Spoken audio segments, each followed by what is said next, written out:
Hi guys, and welcome to another 7-minute lecture. The uniqueness of North Korea. That's what we're looking at today. Many people know North Korea as a dictatorship, as an enemy of the West, as a closed-off country that isn't really integrated into the modern world system, but it usually tends to end there. In reality, though, North Korea is so much more than that. There are many unusual governments all over the world. There are many countries ruled by dictators, tyrants, authoritarians, warlords, kings, you name it. But even among those countries, North Korea is uniquely bizarre in some ways. And that's what I wanted to explore here. A good starting point would be the title of the video itself. North Korea is not a democracy, it's not a monarchy, it's not even a dictatorship. North Korea is what we could only call a necrocracy. And what I mean by that is a dead guy is the leader of the country. The term, to my knowledge, was first phrased by the late great Christopher Hitchens, although since then others have started using it to describe the country as well. In 1998, Kim Il-sung, the founding figure of North Korea and the grandfather of the present leader Kim Jong-un, was declared the eternal president of the country. So he is their president for eternity. So while his son and currently his grandson are both called the supreme leader, their official position is just General Secretary of the Workers' Party of Korea. The actual president is this guy who's been dead for nearly 30 years. But the bizarreness doesn't stop there. His origin stories are also sort of equally impressive. If you Google Kim Il-sung, you will see that there are conflicting stories over his origins. It's so twisted up that some even say he's not the real Kim Il-sung, that he's just an imposter who stole the identity of a Korean resistance leader fighting the Japanese before him. And while there's no real evidence either way, the complications don't end there either.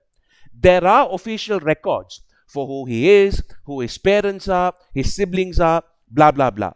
However, North Korean propaganda has a much more interesting origin for his story.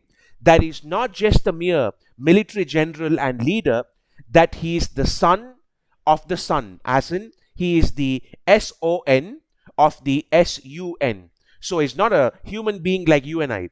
His father is the actual celestial body known as the sun, the SUN.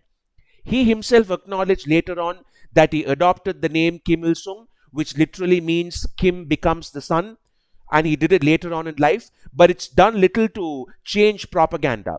This shouldn't actually be surprising, since East Asian culture in general has a lot to do with this. The deification of the leader, the notion that the king is actually a god, is quite common in that part of the world. If you look at Japan, for instance, the emperor of Japan is closely connected to the Shinto religion and is considered to be a living descendant of the sun goddess Amaterasu.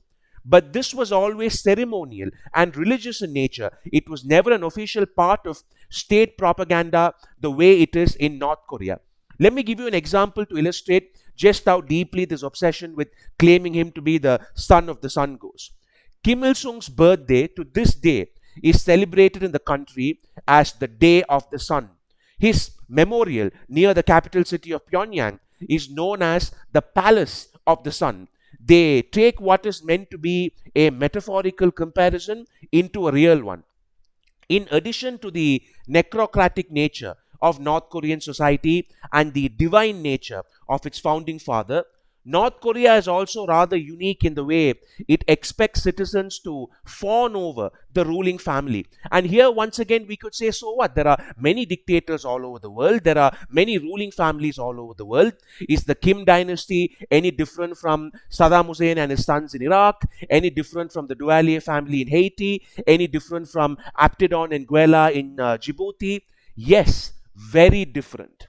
Because while all those are and were military-based sort of dictatorships, family dictatorships, none of them sunk their roots in as deeply or as brazenly as the Kim dynasty. And once again, an example would be, just look at the schools. I'm sure in most countries, wherever you live, I have quite a small but international audience so far, right? So wherever you live, I'm sure many of you are used to school assemblies and school gatherings and stuff like that, where depending on where you're from, you might sing the national anthem or public prayers or something. I'm sure you'd have at least heard of the concept, even if you may not have directly experienced it. The North Korean equivalent of that isn't singing something religious or even about the greatness of the country. School children every morning assemble outside the school to sing songs praising the Kim dynasty. And not just praising them, but thanking them for being North Korea's leaders, thanking them for bearing this great burden of being their protectors. So, not only do you have to live under their rule, you need to thank them for it and grovel about it every single day as well. This is a type of control you don't see in other dictatorships, no matter how brutal they are. This is not just controlling your actions through fear and force, right? This is controlling your words, your thoughts. It's thought control in a very sort of Orwellian sort of way. In fact, Christopher Hitchens pointed out something else about North Korea that was very interesting. George Orwell's famous book 1984 about a big brother society regulating thought crimes, that 1984 was written in 1948. And North Korea was also created in 1948. And Hitchens used to point out that it's almost like someone took the book and was like, do you think we can make this work? Do you think we can actually build a country using this as a political manual of sorts? Because that's how eerily similar they are. Some people dismiss all of this as Western propaganda and that North Korea is just a typical communist country that's maligned as some kind of weird twilight zone by Western propagandists. But North Korea themselves sometimes allow international media to come in to take videos and pictures to disprove these myths. And what's hilarious is that the footage they show the rest of the world as proof that North Korea is a normal country only confirms all the rumors. They're so used to living this way that they've become oblivious to it. And they give us peeks into this Orwellian society thinking this is normal. Check out the footage on YouTube that North Korea released of people crying when Kim Jong-il died, and you will see exactly what I mean. The grief there is so transparently orchestrated by the army. And that, guys, is my snapshot of the world's only necrocracy in about 7 minutes. If you like this video, please don't forget to share and subscribe. Thank you, take care, and I'll see you soon.